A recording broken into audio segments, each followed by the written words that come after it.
Okay, so good evening guys. Welcome back scholars once again to the channel.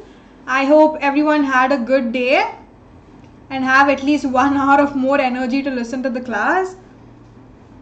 Cool, so few of y'all are already here. Hi Ria, good evening. Hi Shrestha.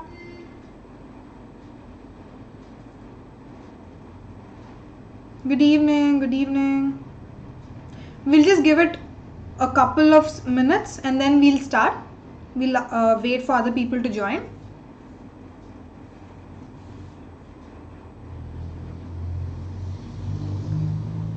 Yeah, so in the meanwhile, we can do our introductions. So as most of y'all know, I am Nikitha and I am the history educator at Unacademy Scholars channel, and I'm taking classes for standard 11th and 12th.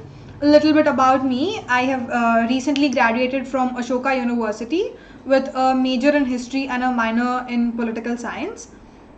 So yeah, before actually diving into the topic for today and starting a new chapter ahead, which is chapter number 4 of your textbook, before that, I would like to brief you about some of the Unacademy Plus benefits you can avail by subscribing to Unacademy Plus. So few of them are basically you can sit at your own homes and listen to some of the live classes taught by few of the top educators of India, all available on a single platform. And then there is access to unlimited number of courses from different departments and disciplines. And nextly, there are regular doubt clearing sessions. Also, you can take part in answer writing sessions along with practice tests and live test series. Not just this, but educators at Unacademy Plus, they make sure that they are covering the syllabus in a very exhaustive manner. So you really don't have to worry about missing out on a particular topic or a theme which is important for your exams, right? So that way y'all are sorted. And there's also mentorship given to you along with guidance as well as access to study materials for your future reference. And these study materials will be provided in the form of PDFs, right? So yeah, the way you can actually avail these benefits, there are 5 range of subscriptions. As you can see on the screen, there are 6-month subscription, there is a 12-month subscription, 15, 18 and 24 months, right? The prices are visible on the screen here. Basically the catch here is that the longer period of time you actually take a subscription for, the more beneficial it's gonna be for you guys, because at the end of the day, it's gonna you're gonna save a couple of bucks for yourself if you do that. Yes. Apart from Unacademy Plus, Unacademy also has iconic subscriptions. The catch here is that again features here are even better and greater when compared to Unacademy Plus. Firstly, there is personal mentorship given to you, as in there's a one-on-one conversation you can hold with your personal mentor and discussing anything related to the subject. Secondly, there are live doubt solving sessions along with the provision for weekly reports, right? Like your performance over the last week. So you will know where you stand and where you can improve. Nextly, there is direct parent connect and also study planners provided to you. Just like Unacademy Plus, Iconic also has the same range of subscriptions. It is 6 months, 12, 15, 18 and 24. Again, the same concept applies here as well. So yes, so that was the pitch. In the meanwhile, a couple of more people joined. Good evening everyone to whoever joined right now. Hello. Yes, so I think we can start. Yeah, so we finished 3 chapters. We had thorough quizzes, assessments on those 3 chapters.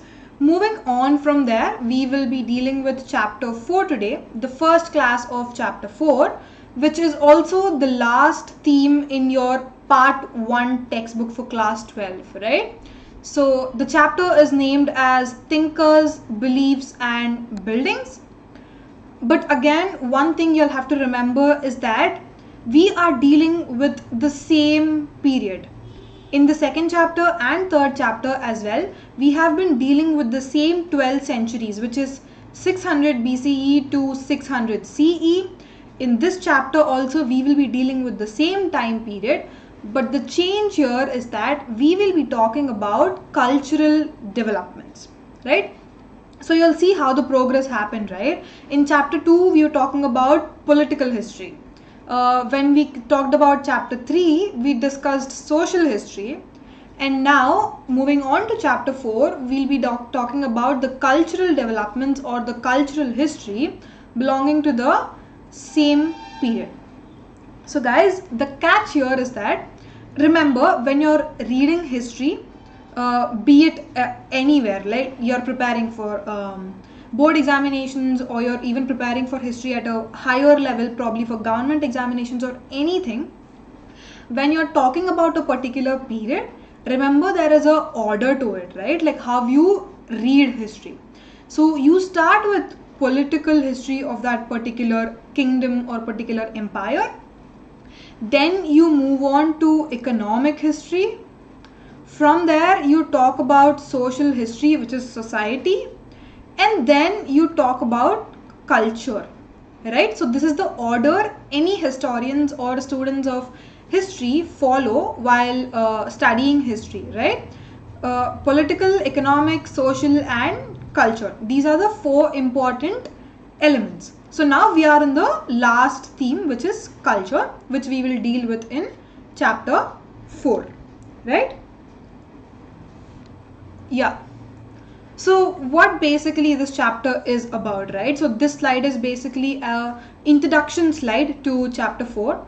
So as you can see, there were so many kingdoms coming up, so many cities were emerging. So what actually is the catch here, right? At the same time, even philosophical ideas started emerging in the same region, right? So what are philosophical ideas, right? Like new thoughts, new opinions, new forms of expressions, right? So again, these philosophical ideas may range from various disciplines, right? So basically, a single point to be remembered here is there was emergence of philosophical ideas. So usually when we think of ideas, right, we usually associate ideas to books. So when you read a particular book or when you listen to a particular idea, you think that, okay, fine, these are philosophical ideas. But one interesting thing here is, even if you look at architecture and sculpture, right, for example, monuments, buildings, some inscriptions, or even statues of great figures, right, if you look at all these materials, you will definitely find some philosophical idea hidden in it. I'll just give you an example to make this point clear. You know, like for example, if you enter any temple or a Buddhist temple, let's say, on the walls of that temple, there are so many ideas depicted in the form of pictures, right? So if you look at that picture, it will definitely strike you that, okay, fine, this is trying to tell us, this wall or the message on the wall is trying to tell us that, you know, like some philosophical idea, some philosophical message, right? So the source here is not just the oral and written texts, but also architecture and sculptures. And philosophers have been going on and on about telling us different ideas, right? But how do we know whether people actually followed them or not, right? So in that case, it is very evident that philosophers had a huge influence on people, because in the daily accounts of people or the way people led their lives, if you observe that, we will clearly get an inference that philosophers had a huge influence on common people, or like the subjects of the region. And the last point of this slide is this chapter majorly focuses on Buddhism. We'll also be talking about Jainism and other concepts, but the majority of the portion, majority of the chapter focuses on Buddhism.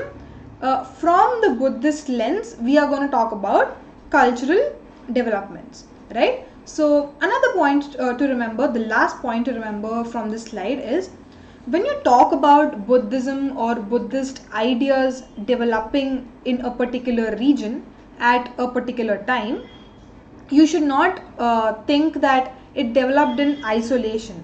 What I mean by this is, when the Buddhist ideas were emerging, at the same time, other thoughts, other ideas, other religions, they were also coming up. So Buddhist scholars, Buddhist monks, they had conversations with other religion scholars and monks, and also vice versa.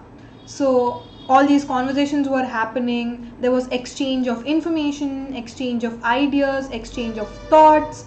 So all this led to the emergence of whatever religion it is, like either Buddhism, either Jainism, or any other tradition. So all these conversations made up what today Buddhism is, right? So this is just an introduction slide. I know it has many layers deep down to it, but just remember few important points from the slide, because we will be dealing with them in detail over the next few days while talking about this chapter. Yes, so until now, if you all have any questions, please put them down in the comment box. I will answer them. But from next slide, things are going to be more specific, so don't worry about that. Yes. So sources, right? Like before starting any theme, we have been looking at the sources. From where are we getting the information? Here, for reconstructing this exciting world of ideas and beliefs, we are only going to talk about ideas and beliefs in this chapter. So in order to reconstruct those ideas, what are the sources of information for us? Firstly, Buddhist texts. There are so many Buddhist texts, right? Like Pitakas, Jatakas. There are so many range of Buddhist texts which give us information about the cultural developments of that period. Not just that, we also have Jaina texts belonging to Jainism. We also have Brahmanical texts belonging to Hinduism. These are the textual. So we've talked about kinds of sources. One is textual, one is material. So these three are textual sources, and monuments and inscriptions are material. So under material sources, we have monuments and inscriptions.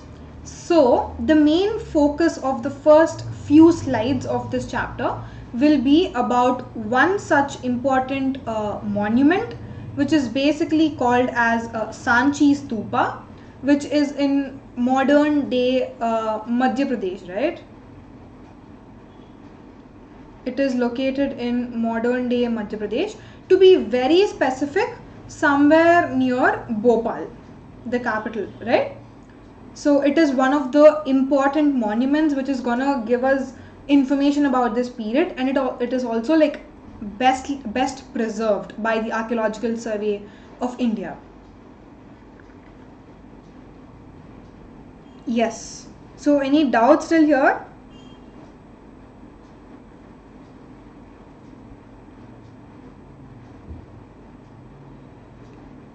Reena, as I've told you in the introduction, my educational qualifications are basically, I have graduated from Ashoka University with a bachelor's degree in history and political science. I hope that is what you're asking.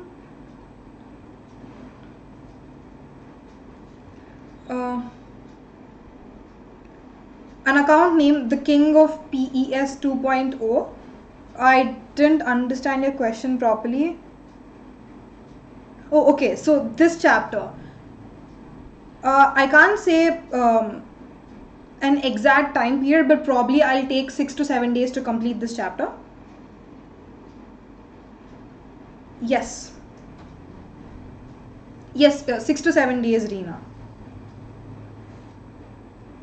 This is a chapter which needs a lot of explanation, so that is why it might take a little longer time than the other chapters.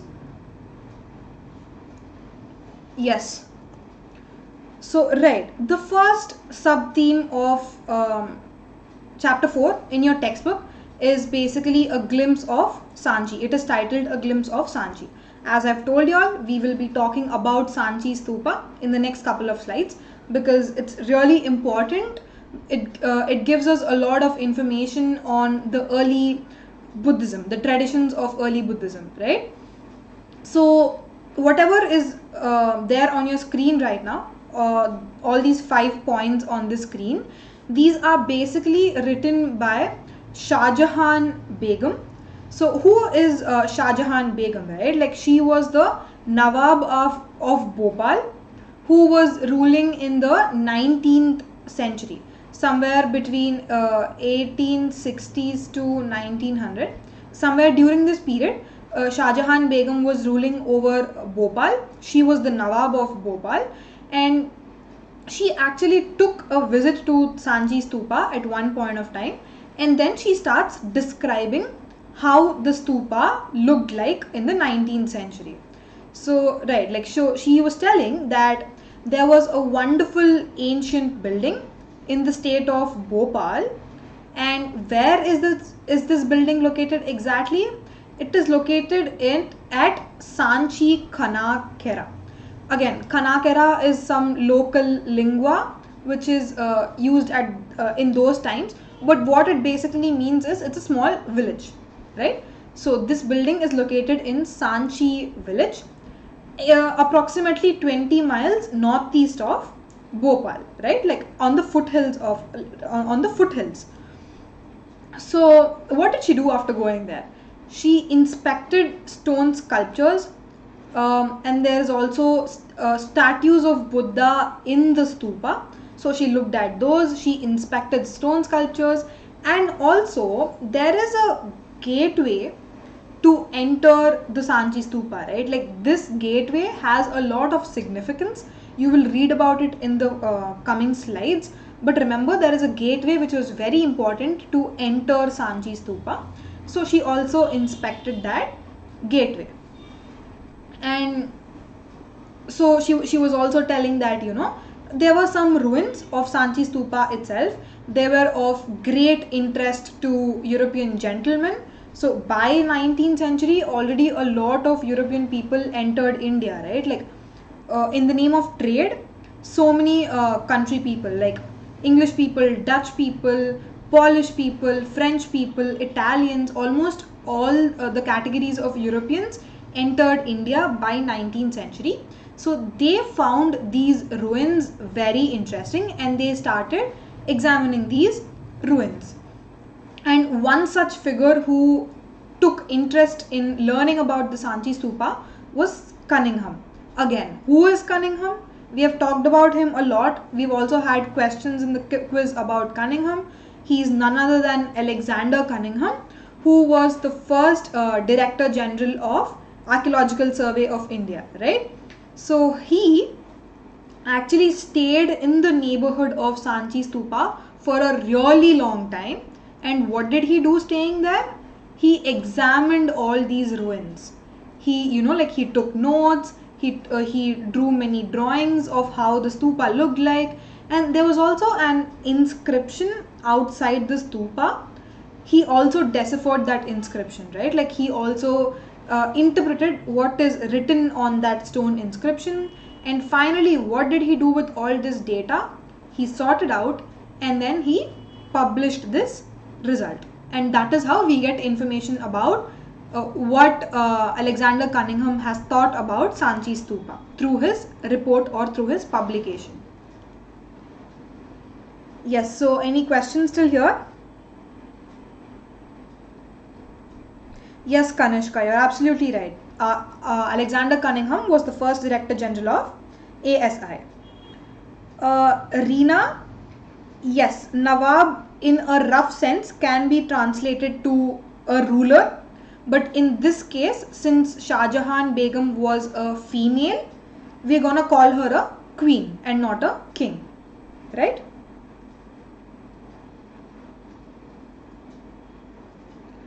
Sure, Kanishka. As soon as this live is over, I will definitely share this PPT in your Telegram groups. You can check it out there. Yes. So something more about the stupa itself. As I've told you all, 19th century Europeans were very interested in learning about the stupa. Not just learning and studying stupa, what actually French and English people thought was, they were so interested that they even thought of taking permission from the Nawab of Bengal, who was Shah Jahan Begum back then, and they thought of taking this gateway, which I told is very important. They thought of taking this gateway away to their own country and putting it in their own museums, right? So they even thought of that is how interested they were in learning about the Sanchi Stupa, right? Like there's a picture here of the gateway which I was talking about. This is basically towards the east side of the stupa. That is why it is called the Eastern Gateway. And you know, they actually thought of taking this whole thing and putting these in the museums of France and England. So that is how they were interested. But fortunately, Queen did not, the Nawab of Bengal did not give permission to these people, and that is why even now if you go and visit Sanchi Stupa in Bhopal, it is still there. The Eastern Gateway is still there. Fortunately, we have it with us only in India. So instead, what did they do? They wanted this Eastern Gateway, but they could not get it. So what they did was, they made the same structure but with other materials, right? Like plaster of Paris or plastic, like, or stone, or any like different materials. They made the same exact statue, the same exact gateway with the same with the same you know, if you see here, there are a lot of animal figures like elephants, horses. If you look at it very keenly, you will see there's a lot of sculpture engraved onto the gateway. So they have exactly replicated the same thing and they put it in their own museums, and the original is left with us in India, right?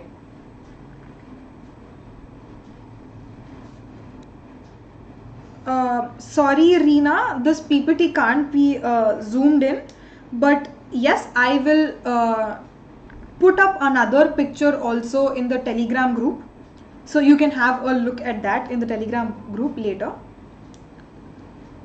Yes.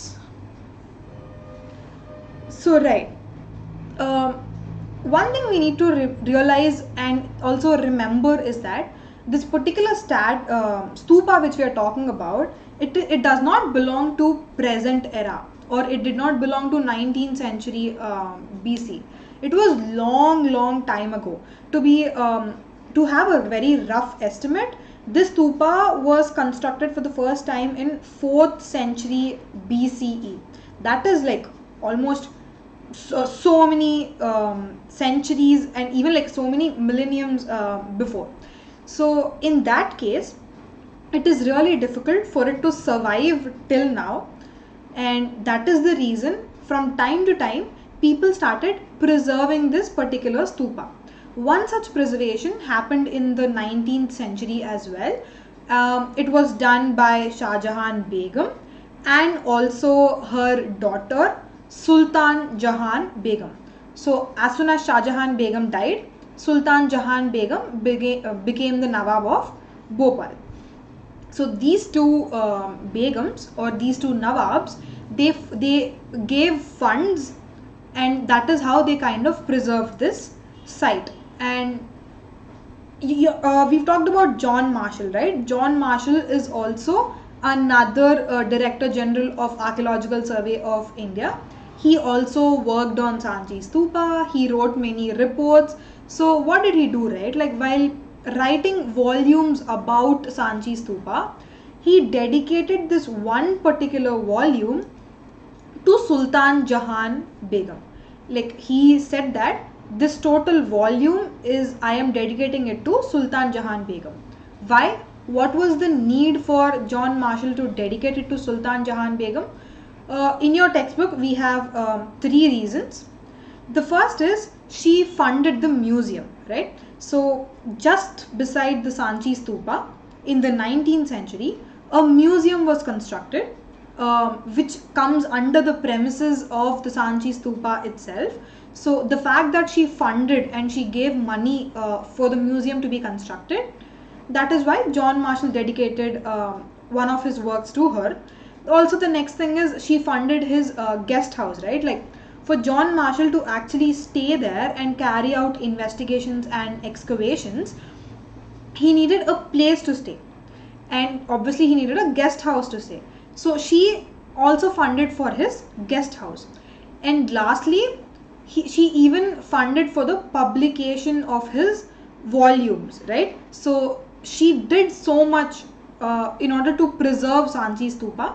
That is why John Marshall, in return, as a gift, he dedicated his important volumes to Sultan Jahan Begum.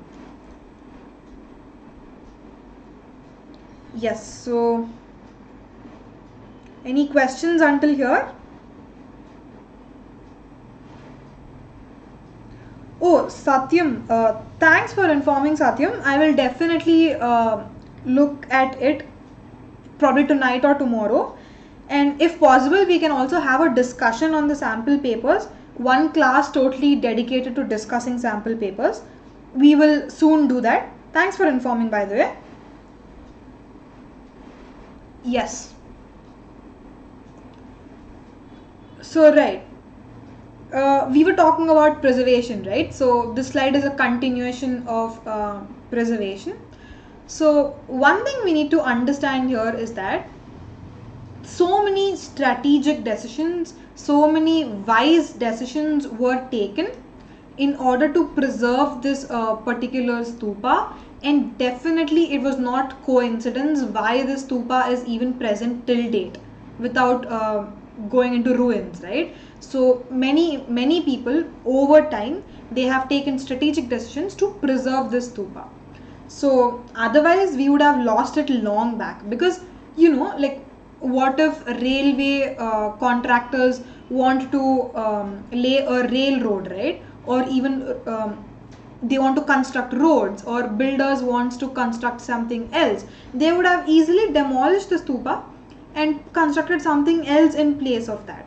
But people like Shah Jahan Begum and Sultan Jahan Begum, they made sure that the monument is preserved, and they took immense effort, like they put in immense effort for the preservation of the monument, right? So these were basically wise decisions. A lot of effort was put into preservations. Also, the discovery of the monument itself, right? Like again, when you're talking about a monument, you need to understand that the construction date of the monument is different and the discovery date of the monument is different. The construction date, as we have talked about, dates back to 4th century BCE. But if you talk about the discovery date, it was discovered much recently, probably in, like, I'm not sure about the exact date, let's say 18th century, right? So the point I'm stressing here is the dates are different. So before this particular stupa was discovered, we had some idea of Buddhism. But once this stupa was discovered, it gave us a lot of information about Buddhism, and that is how we understood what the early Buddhist traditions were. So this particular stupa played a huge role in giving us a lot of information, right? And yes, again, repetition of the point that ASI played a huge role, Archaeological Survey of India. It played a huge role in restoring and preserving this key archaeological site, and it is a testimony to the success of ASI. Yes.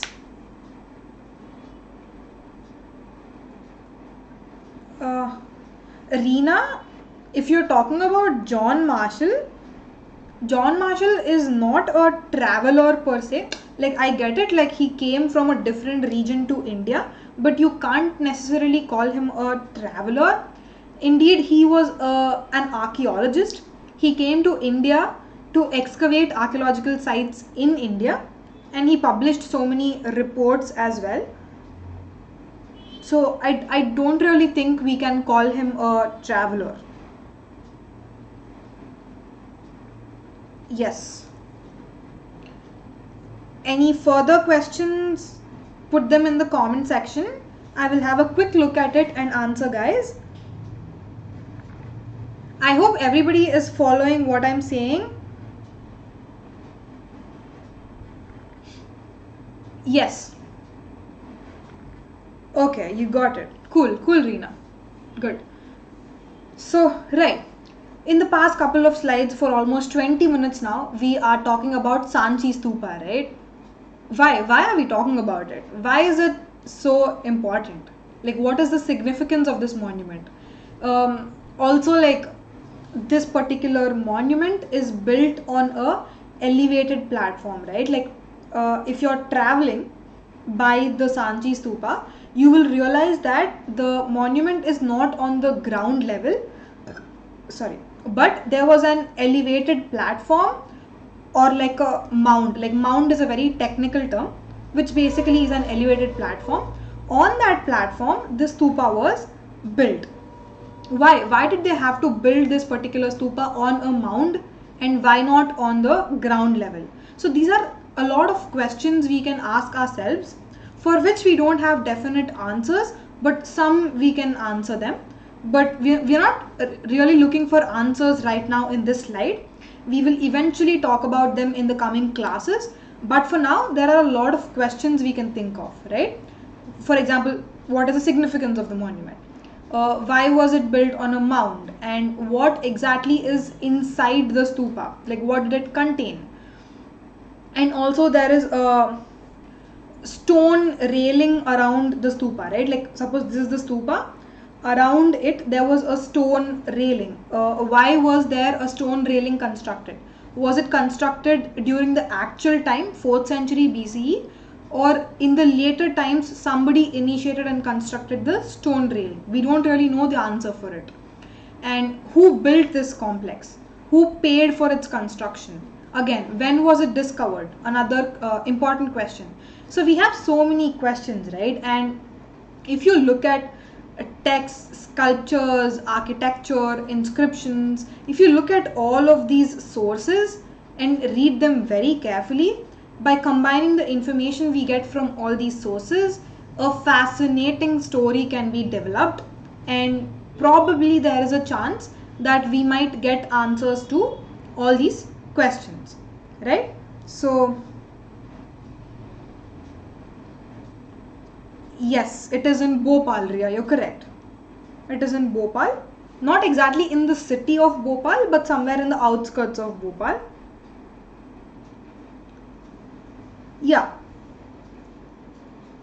So that is it about the Sanchi Stupa we have until now. Before moving on to the next topic, do you all have any doubts? This was like the first sub-theme of the chapter. So if you all have any doubts, please type them in the chat box.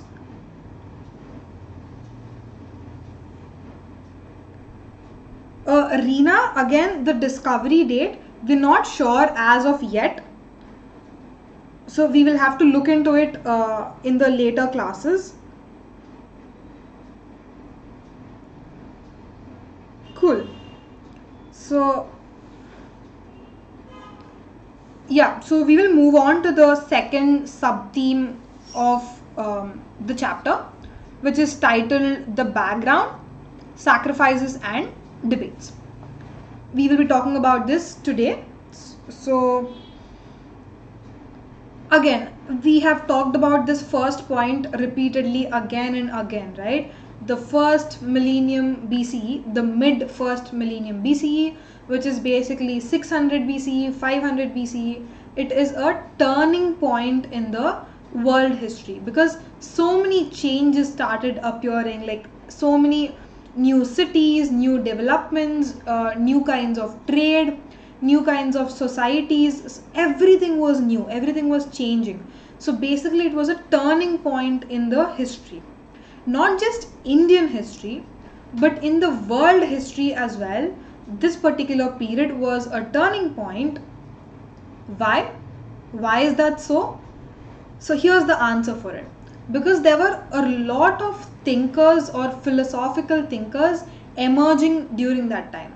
There is a small list here.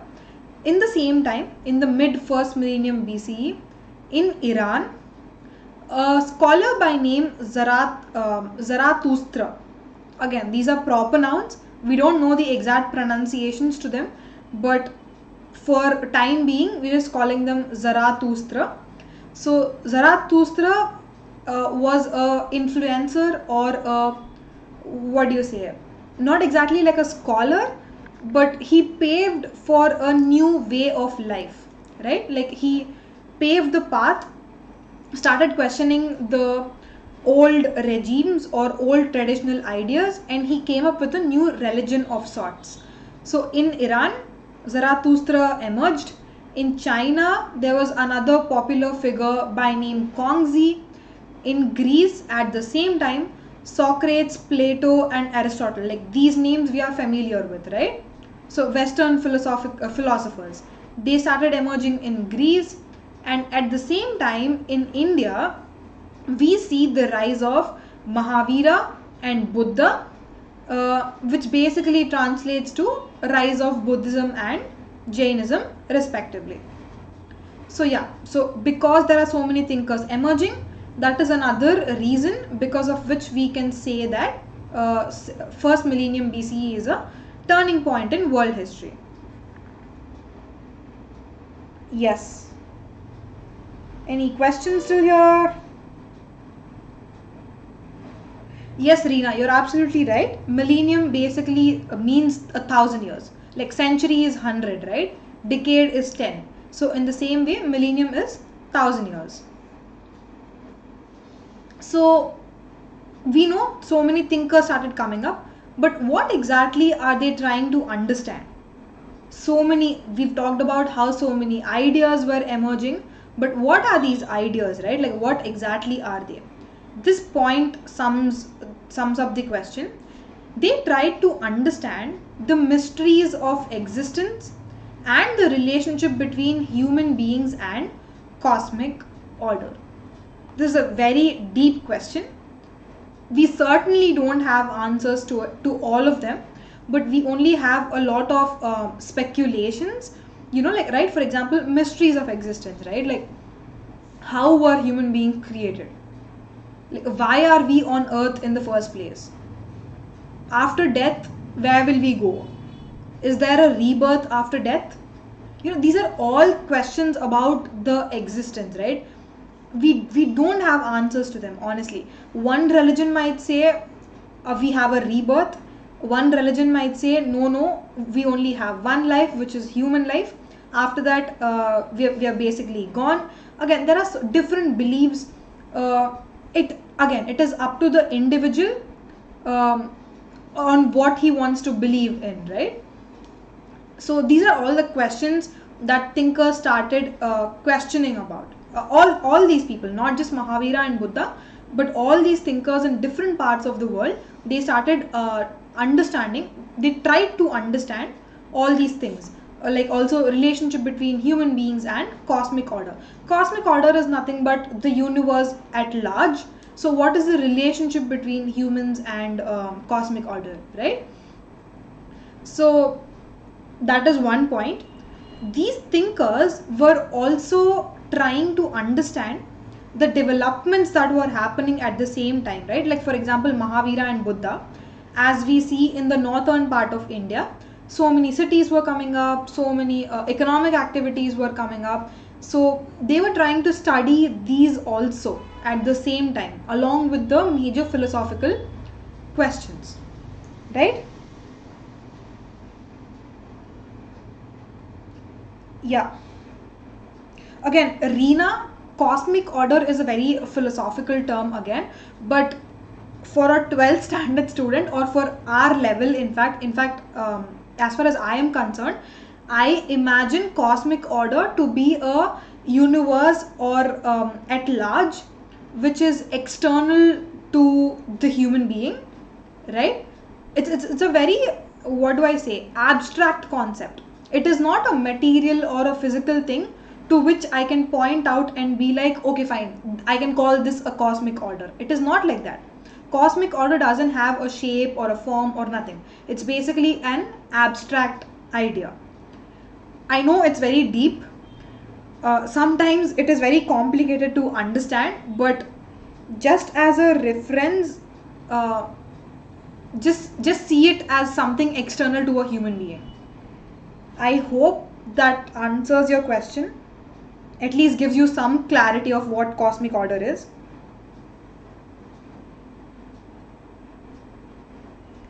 You got it 70%. Cool. That is a great job, in fact. Like, even now, most of the scholars or most of the people don't know, or they exactly can't define what cosmic order is. Like, that is how deep all this stuff is. Anyways, so rough idea is enough, because we're not going to talk about cosmic order in detail. Yes, so we've done with this slide, right? So moving on, we'll be talking about some of the sacrificial traditions. Like, before actually talking about Buddhism and Jainism in detail, for today we will stick to talking about what happened before Jainism and Buddhism came up.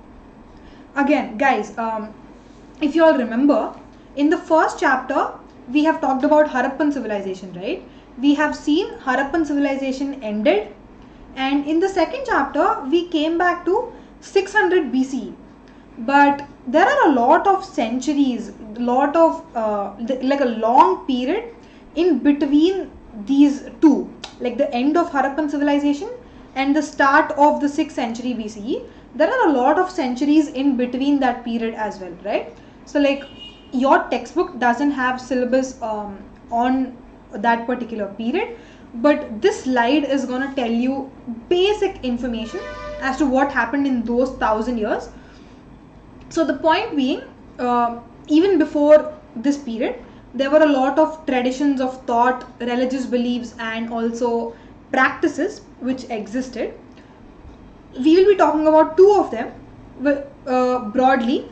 One is early Vedic tradition, the other is later Vedic tradition.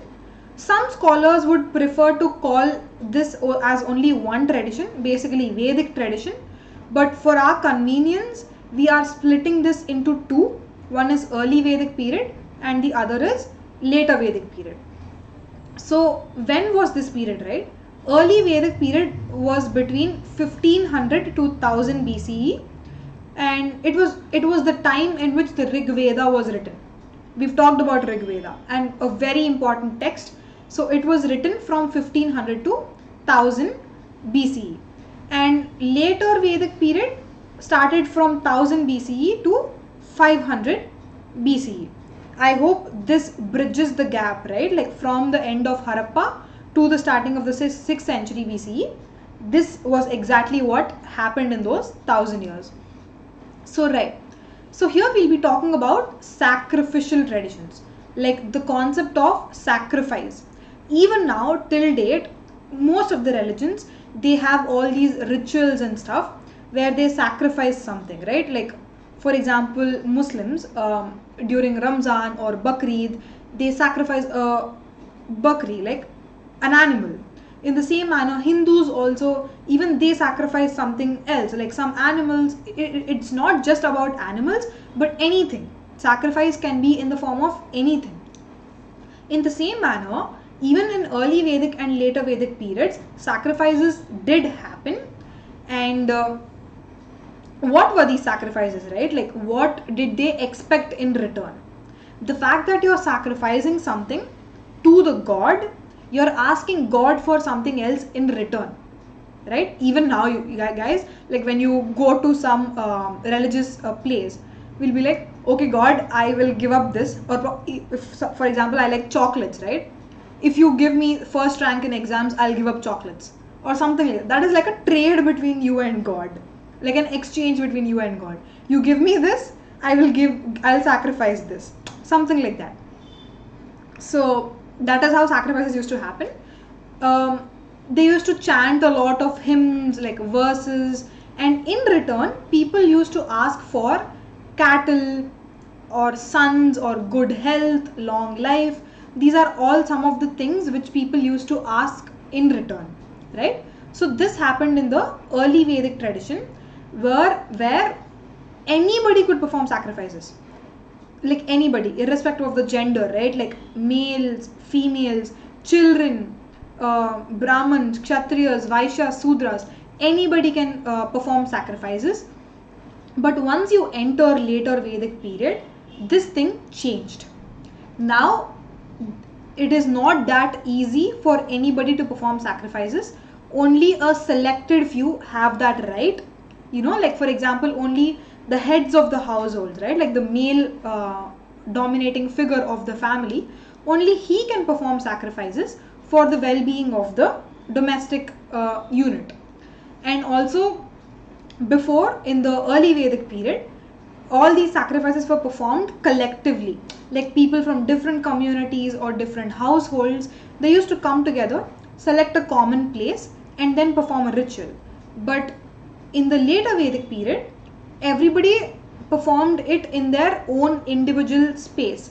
There was no sense of collectivity or community. So that is the difference in how the sacrifices were performed in these two respective periods, right? So, and also chiefs and kings, right? Like the rulers or the Kshatriyas who were ruling the regions, they depended on Brahmanas to conduct all these rituals, and these were honestly elaborate sacrifices. Like if in the present times, if you think of any sacrifice, we might generally have this idea in mind that okay fine, it'll last for a day or 2 days or maximum a week, let's say. But if you look at few of the sacrifices like Ashwamedha Yaga, right? Like Ashwamedha Yaga was performed by kings, which lasted for almost a year. Like that is a huge process, right? Like that is why I said elaborate sacrifices. Like it lasted for almost a year, right? So in single line, I will tell you what Ashwamedha Yaga is. There was a horse. Some of the soldiers, they used to accompany the horse, and they used to go to different places in their kingdom and also the surrounding kingdom. So if the horse roams for an entire year and comes back to the original kingdom after a year, then it basically means that king has established his sovereignty or supreme power in all the places that the horse roamed. Again, this is a very multi-layered concept, but just remember what Ashwamedha Yaga is. It basically, a horse roamed to several places. If it came back alive and safe, all those places belong to the king, right? Yeah, so in the same way, Rajasuya Yaga was also performed. It was performed when a particular king was ready to inherit the throne. Like the day he was inheriting the throne, then the Rajasuya Yaga was performed. So these are, again, we are talking about sacrifices, right? This Ashwamedha Yaga also, when the horse came back, they used to kill that horse. Again, a sacrifice. So these are some of the sacrificial traditions which existed before 6th century BCE. I hope this slide is clear. Any questions until here?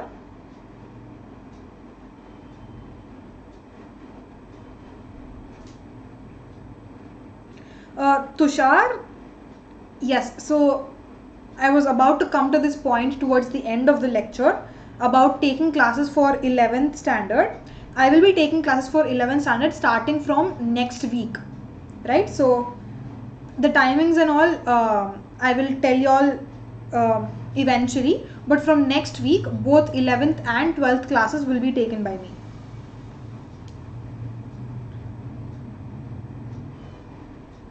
Okay, Reena, 1818, right? So I'm not sure about the exact date, but I will definitely get back to it. I will research about it and get back to it by tomorrow. Just keep that point on hold, Reena.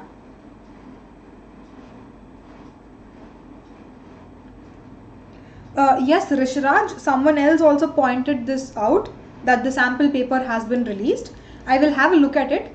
Probably after chapter 4 is over, we can have like one class dedicated to looking at that sample paper itself and like solving questions from the sample paper. We will definitely do that after chapter 4 is over. Thank you anyways. Thank you for informing.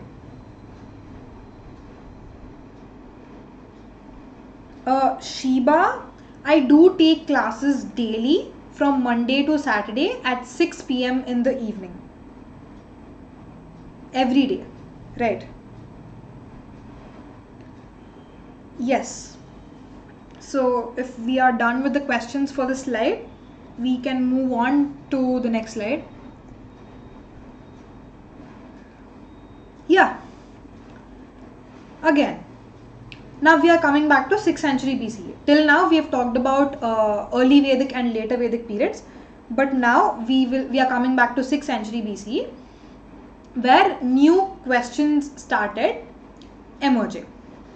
So again guys, Upanishads are also very important texts which give us a lot of information about ancient India.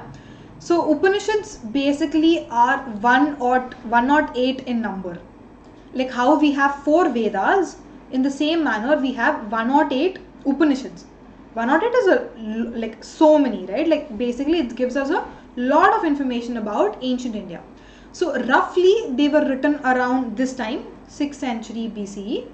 So in the time they were coming up, there were a lot of questions also being raised.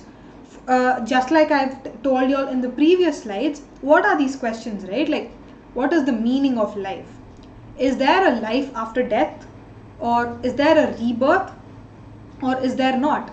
Like all these philosophical questions, they were being asked in the Upanishads also. So people, whoever are reading these Upanishads, they are well aware of all these questions, right? And if rebirth existed, was it due to the past actions, right? Like we have this concept even now, like in the 21st century also, the normal conversations we have with our parents or grandparents, they'll be like, you must have done something good in your previous birth, that is why good is happening to you right now in this birth, or something like that. They're trying to associate a past birth with this birth, or this birth with the future birth. So which basically means the believing in the concept of rebirth. So if rebirth existed, and if you're born as a human, was it because you did something good in the past? Or if you do something bad right now, are you going to be born as a, I don't know, some insect or some animal and not as a human being?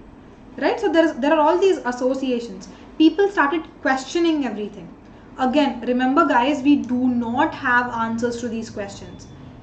It is just our belief, what we want to believe in, but no definite answers for sure, right? So yeah, so issues like all these, they were hotly debated among various scholars coming from different walks of life, and some of them within the Brahmanical traditions, they started to, or they were trying to understand that one ultimate reality. Like they were of the idea that there is definitely one ultimate reality, and in order to know what that reality is, we started questioning, or they started reading a lot of books, or like exchanging information, exchanging ideas. And what is the aim? What is the final objective? They want to know what that ultimate reality is. That is what people within the Brahmanical traditions have been thinking. But if you move a step outside of the Brahmanical traditions, for example, people like Mahavira and Buddha, right? They opposed Brahmanical traditions. They started questioning and challenging Brahmins and their ideas. So people like these, people like Mahavira and Buddha, they started questioning if a single ultimate reality existed in the first place or not? What if there are so many realities? Like, again, there is a possibility, right? There is definitely a possibility that there are so many realities out there in the world and not just a single ultimate one. So again, so many questions started coming up. So this whole slide is about the questions that emerged in the 6th century BCE. Right. So any questions still here? Okay, I don't see any questions. If that is the case, we can move on to the next slide. Right. So here the next thing is debates and discussions. What was actually happening in the 6th century BCE? How did these thinkers or scholars, philosophical scholars, play a role? Were there any discussions? Were there any debates? What was happening, right? So if you look at Buddhist texts coming from this period, you will clearly understand one point, that there were 64 sects or schools of thought existed in 6th century BCE, and each had their own explanations, each had their own ideas and beliefs, right? So 64 is again a very exact number. Try to remember that because it's very important. Right. So what did these people do, right? Like, for example, I am one of them and another a person B existed, right? Like, I believe that there is rebirth after life. Like, after I die, I will definitely be born in some other place, in some other form. But the other person will come to me and tell that no, there is no rebirth, this is the end of life. So what will happen here, right? So if I am capable enough, if I have that ability to go to other people and convince that rebirth is definitely there, like if I'm able to convince the other person, then all those people will become my followers, right? If I'm able to go to that person B and tell him that your philosophy is wrong, like I'm able to convince him, I'm able to give him proof that rebirth is definitely there and whatever you're thinking is wrong, and all, like, including him along with all his disciples or followers, they will become my followers. So looking at this, what is the one point we can understand? All these 64 leaders or 64 sects, the number of followers can keep changing. Either they might lose the followers or either they might gain the followers. I hope everybody understood this point. I made it as simple as possible.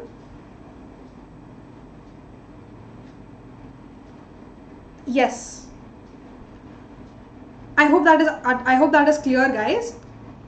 Not just the scholarly people, but they were also interested in convincing a normal common person also. Like, you believe whatever I'm saying and become my follower, right? Like, this is how the world functions.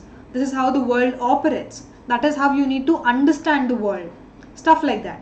So that is the way in which the debates and discussions were happening in 6th century BCE. Right? So where did these debates take place, right? Like if you take 21st century BC, if you go to like a common market or media, TV, radio, these are all the sources through which the information is exchanged. But back in those days, we didn't have anything like this. So, but there was a place called Kuta Garashala. Again, pronunciation might differ from person to person. So what does this mean, right? It was a hut with a pointed roof where traveling mendicants halted.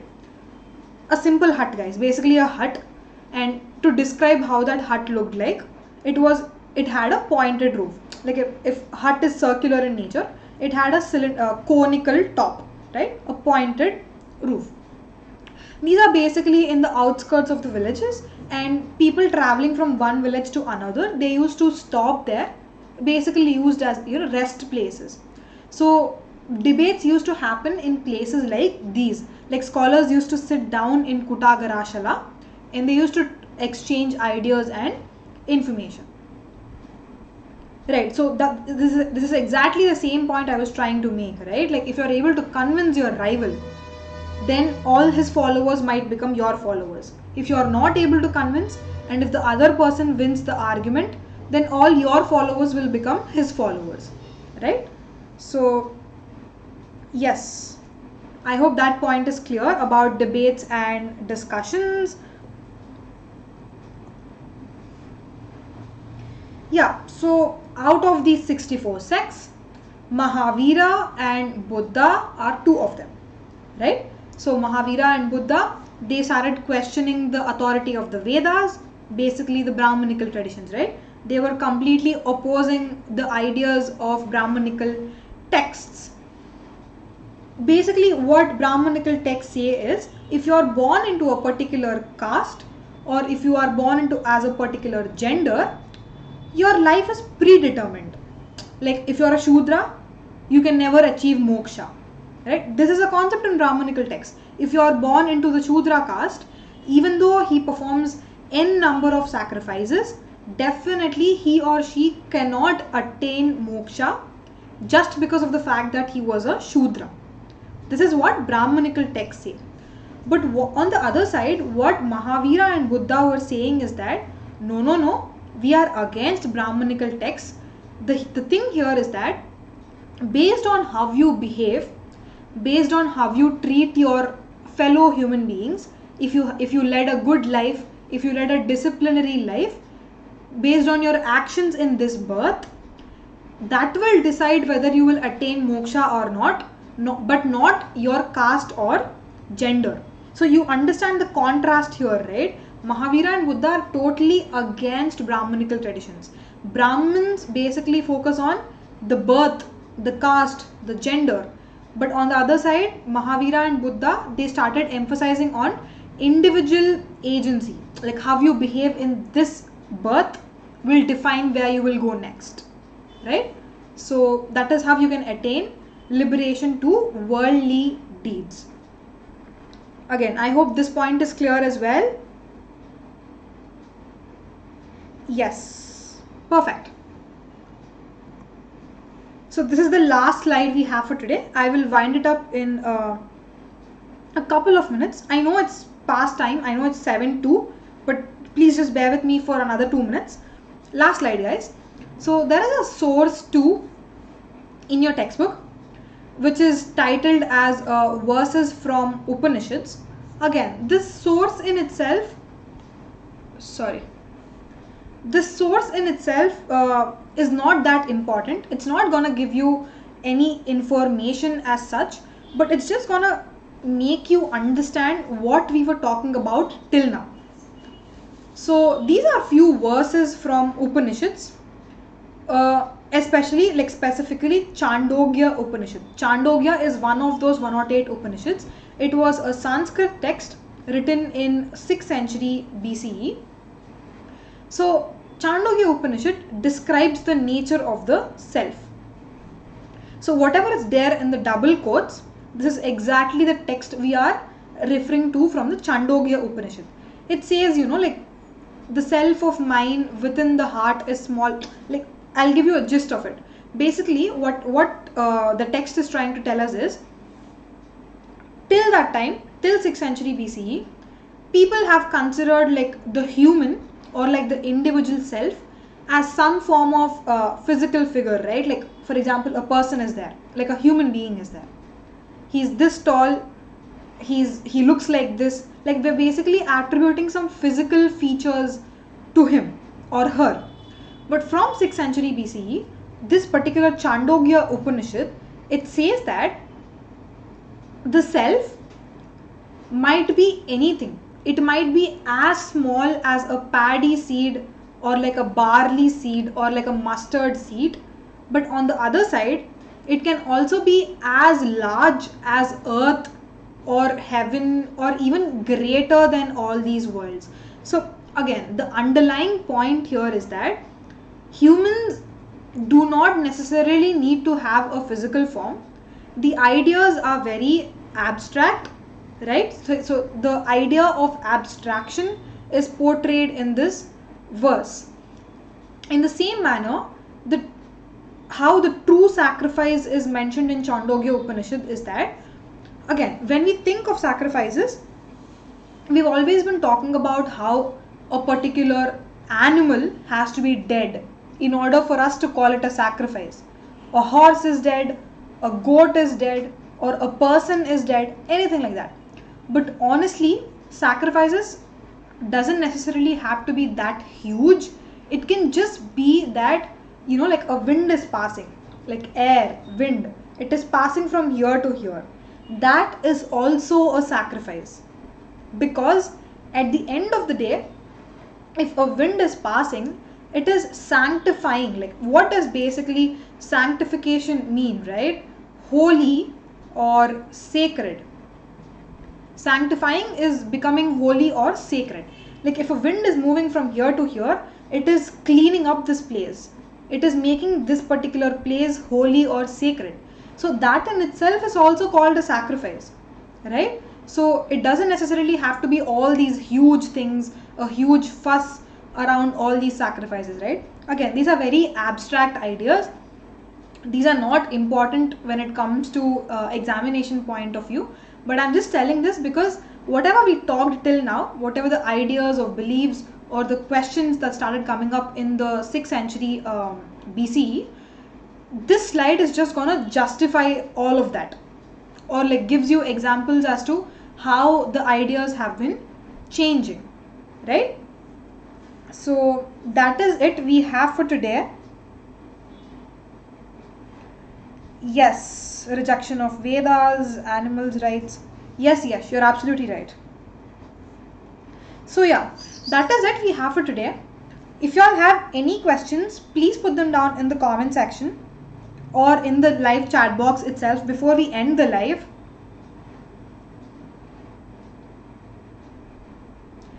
Thank you, Sheba. That really means a lot. Thank you so much.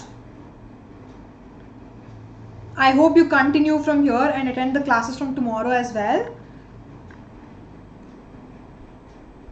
Anyways, so in the while I finish up this, I conclude this thing. If you all have any questions before that, please put them down in the chat box. I will continue here. Guys, the pitch I've made to you all in the beginning of the lecture, if you all ever want to subscribe to Unacademy Plus or Unacademy Iconic, you all can use my code TUM10 and avail a 10% off straight away on your subscriptions.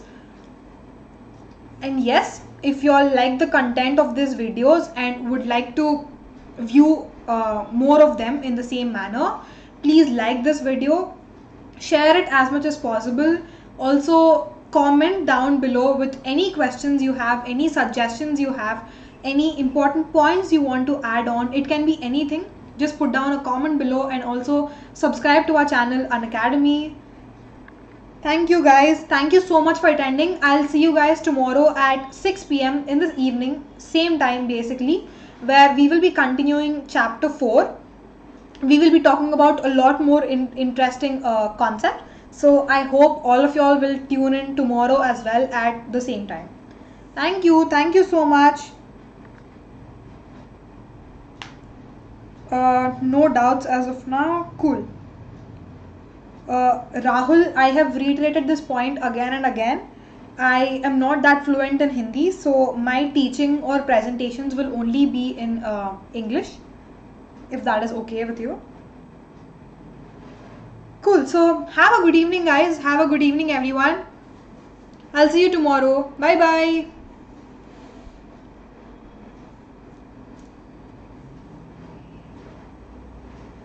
Good evening. Bye.